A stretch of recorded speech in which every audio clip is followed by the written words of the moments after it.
Plague bacteria found in Arizona fleas. Fleas carrying the plague have been found in some parts of Arizona, according to health officials.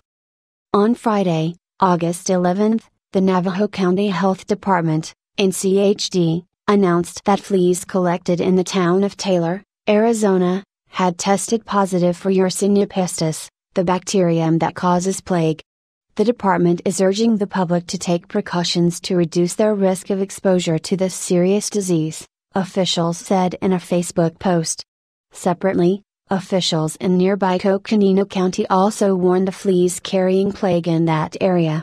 10 bizarre diseases you can get outdoors. The plague is perhaps best known for killing millions of people in Europe in the 1300s in a pandemic called the Black Death.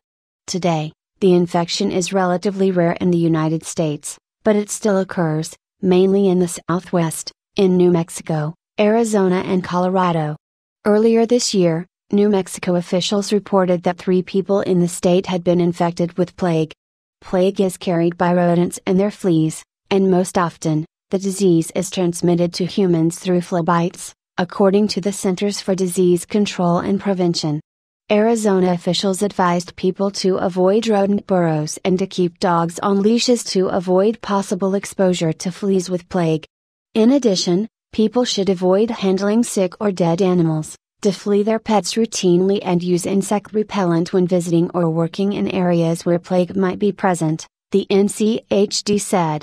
A sudden die-off of prairie dogs or other rodents also may be an indicator of plague, so people who notice a sudden die-off of rodents should contact the health department, the NCHD said.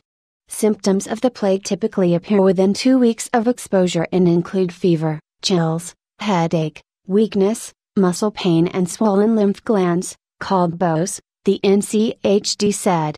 The disease is curable with antibiotics if treated early.